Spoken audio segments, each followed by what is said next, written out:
अपने मन में मैं सदा कहता हूं, ये दो धारणाएं जिंदगी की सबसे अपशगुन हैं। किसी कार्य करते समय यदि ये भाव आ गया कि जो होना है सो निश्चित है, जिंदगी का, संसार का सबसे बड़ा अमंगल सूत्र है। जैसे ही तुम्हारे मन में ये भाव आएगा, बस उसी दिन से तुम्हारा डाउनफॉल चालू हो जाए, उसी दिन से विनाश चालू हो जाएगा। दूसरा पॉइंट जो भारत में चलता है, जो कुछ हो रहा है भगवान की मर्जी से होगा। ये दुनिया भगवान की मर्जी से चलती है, ये जिंदगी का सबसे अशुभ वाक्य है। अपनी जिंदगी का यदि डाउनफॉल चाहिए, विनाश चाहिए है, तो किसी कार्य को शुरुआत करते समय ये भाव आ गया, होना तो वही है जो भगवान की मर्जी है। बंधुओं, जिंदगी बहुत खतरे में पड़ जाएगी, कुछ नहीं, सब खत्म तुम्हारा। तीसरा पॉइंट है, जैन दर्शन के अनुसार जो किस्मत में लिखा है वह होगा। जो किस्मत में लिखा है वह होगा, यह भाव यदि तुम्हें कार्य करते समय आ गया, समझ लेना तुम्हारी जिंदगी जीरो, कुछ भी नहीं, सब खत्म हो गया। जिंदगी में ये तीनों बात कभी नहीं आना देना।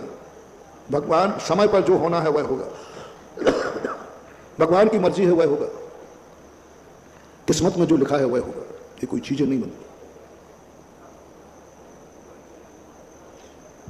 भगवान कोई मुनि नहीं, भगवान कोई वर्कर नहीं है जो दुनिया की तुम्हारी जिंदगी के कार्य करता रहे। समय में कुछ नहीं होता, समय एक घड़ी है जो मात्र एक इंडिकेटर है, मात्र एक संकेत है, और किस्मत कोई चीज होती नहीं। सारी दुनिया में से जितने भी हतोत्साहित लोग हैं, वे तीन जिंदगियों से, तीन कारणों से अपनी जिंदगी बर्बाद कर रहे हैं।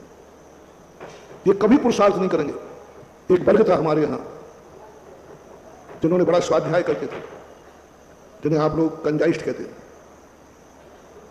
उन्होंने नियतवाद का नारा लगाया, जो होना है वह निश्चित है। इसका परिणाम ये निकला कि आज तक उनके संप्रदाय में, उनके विचारों में एक ने भी मुनि बनने का भाव नहीं किया, वृत्ति बनने का भाव नहीं किया, त्याग करने का भाव नहीं है, क्योंकि उनकी धारणा बन गई जो होना है सो, और जिस दिन हमारा नियत हो जाएगा हम बन जाएंगे। मात्र एक कारण है उनके यहां। लोगों ने पूछा कि महाराज ये लोग इतने स्वाध्यायशील होकर के चारित्र की तरफ क्यों नहीं बढ़ते, पुरुषार्थ क्यों नहीं करते? मैंने उनकी पूरी मनोवैज्ञानिक थ्योरी का अध्ययन किया। मात्र एक कारण है कि वो नियतवाद को मानते हैं। सब क्रमबद्ध पर्याय है, जो होना है सब निश्चित है। मात्र इतनी सी भूल के कारण से वो अपनी आत्मा की शक्तियां खो रहे हैं। आत्मा उस समय बहुत हिरास को प्राप्त हो जाती है। आत्मा की जो निज शक्ति है, वह जो जागृत करना चाहते हैं वो जागृत होगी, क्योंकि तुमने अपनी जिंदगी नियत के हवाले कर दी। अब हमें कुछ करना ही नहीं। आत्मा कहती क्या करना, होना वही है जो होगा। अपनी जिंदगी का उत्थान चाहते हो तो पूज्य अकलंक स्वामी ने राजवार्तिक के अंदर इस बात का संकेत दिया कि संसार में कुछ भी नियत नहीं है, सब अनियत है। मोक्ष जाने का काल नियत नहीं है, मंदिर जाने का काल नियत नहीं है, खाने पीने का काल नियत नहीं है, सोने उठने बैठने का काल नियत नहीं है, जन्मने का काल नियत नहीं। गजब तो जब है, आज तक किसी भी तीर्थंकर के सौधर्मेंद्र ये घोषणा नहीं कर पाया कि भगवान का किस दिन जन्म होगा। मैंने एक शोध किया, ये तो घोषणा कर दी कि ये फलाना जीव इतनी तारीख को मरेगा, तो इस दिन वो गर्भ में आएगा। लेकिन गर्भ में आने के बाद सौधर्मेंद्र ये नहीं कह सकता है इन भगवान का जन्म किस तारीख में होगा।